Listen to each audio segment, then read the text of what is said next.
Mission परिवार में आपका हार्दिक अभिनंदन और स्वागत करते हैं। मैं सुरेंद्र मोहन यादव आज भारत के ऐसे सपूत, बिहार के लाल जयप्रकाश से लोकनायक कहने वाला लोकनायक जयप्रकाश, ऐसे स्वतंत्रता सेनानी, विचारक, चिंतक के जीवन से हमें प्रेरणा लेने का समय है। हमें प्रेरणा लेना चाहिए, इस पर चर्चा करने बैठा हूं। जयप्रकाश नारायण का जन्म 11 अक्टूबर 1902 को बिहार के सारण जिले के सिताब दियारा गांव में हुआ था। उनके पिता का नाम रसूल दयाल श्रीवास्तव और माता का नाम फूल रानी देवी थी। 18 वर्ष की आयु में उनकी शादी पटना के वरिष्ठ एडवोकेट ब्रिज किशोर प्रसाद की बेटी प्रभावती के साथ हुआ। उस समय प्रभावती की उम्र 14 वर्ष थी। 1920 में शादी के बाद बचपन से ऊंची ख्वाहिश रखने वाला वह बिहार का लाल, मैं ऊंची शिक्षा प्राप्त करना चाहता हूं और इसके लिए कहना चाहे कि हमें प्रभावती से अलग रह के ही हम शिक्षा प्राप्त कर सकते हैं। हम दोनों एक साथ नहीं रह सकते हैं। अभी तत्काल प्रभावती साबरमती आश्रम में चली गई। प्रभावती से मिलने के बाद उन्होंने विदेश यात्रा की सोची। उस समय में समुद्र का सीप से लोग विदेश जाया करते थे। वे कोसी सीप से अमेरिका चले गए। अमेरिका में प्रोफेसर एडवर्ड से मुलाकात हुई। उन्होंने उनसे पूछा, सारी बातों का जिक्र करते हुए उन्होंने कहा कि मैं समाज सुधारक, समाज का कर्णधार, समाज का उत्थान के लिए पढ़ना चाहता हूं। प्रोफेसर ने उन्हें राय दी कि इसके लिए आपको समाजशास्त्र पढ़ना पड़ेगा।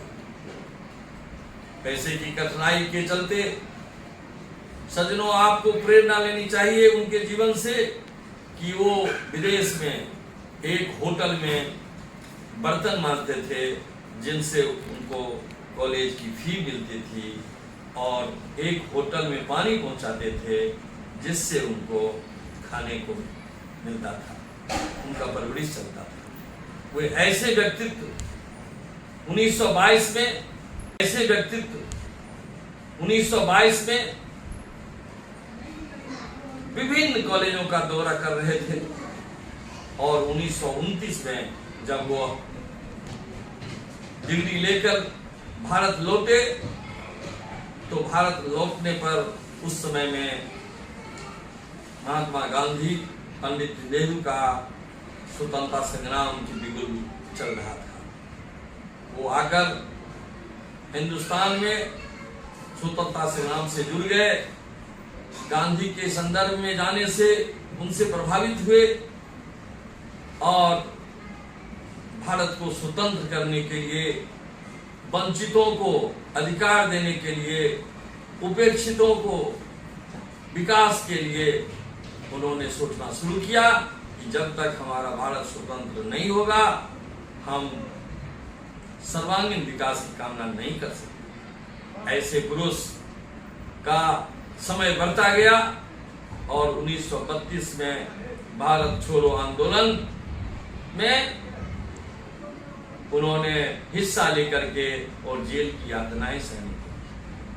जेल जाने पर डॉक्टर राम मनोहर लोहिया, अशोक मेहता, योगेंद्र शुक्ल जैसे लोगों से उनकी मुलाकात हुई। वे उनसे भी प्रभावित होकर लड़ाई लड़े। जब भारत स्वतंत्र हो गया,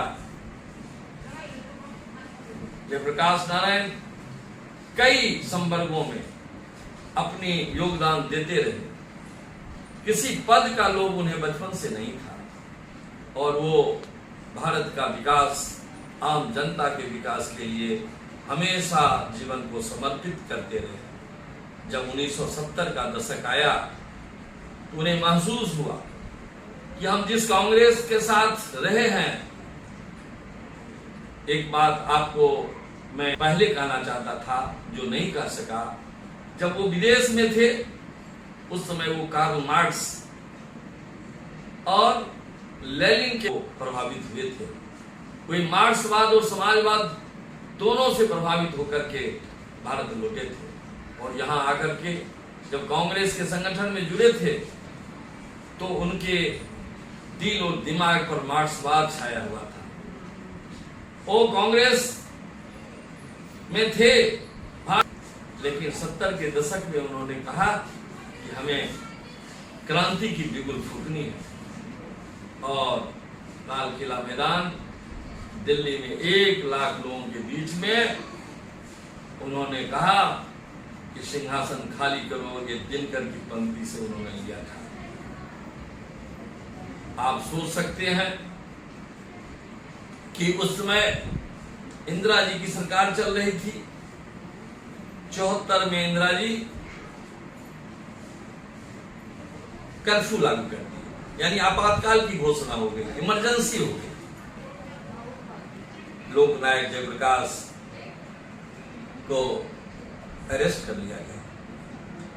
जयप्रकाश नारायण बिहार की धरती पर आए। जब वो जसलोक हॉस्पिटल से निजात नहीं हुआ था, डायलिसिस पर चल रहे थे, फिर लोगों के कहने पर और उनके अंतरात्मा की पुकार ने बिहार के उन 77 का दशक था जब वो अगुवाई कर रहे थे तो बिहार के नौजवान छात्र सभी उनके पीछे दौड़ने लगे। उनकी अगुवाई में नारा हुआ, ये समाजवाद का नारा है, कांग्रेस को हटाना है। और उस समय वो यह बिगुल फूंक दिया, डॉक्टर लोहिया की ललकार बदलो बदलो या सरकार। इन सारी बातों को देखते हुए आप सोच सकते हैं कि ऐसे पुरुष, लोकनायक का अर्थ ही होता है जन जन का नेता। उन्होंने समाज के लिए, समाज को सुधारने के लिए अपने को न्यौछावर किया था और प्रतनता की कड़ी को उन्होंने जब तोड़ा था तो कहा था कि भारत स्वतंत्र होगा, अपना सूरज और अपना चांद दिखेगा और भारत में जो अंधकार है वो प्रकाश होगा। वह प्रकाश जयप्रकाश ने दिया था। यह नारा जयप्रकाश के चलते जन जन को प्रकाश मिला। ऐसे महापुरुष के विषय में आज हम चर्चा किए हैं जो लोकनायक कहलाए। धन्यवाद।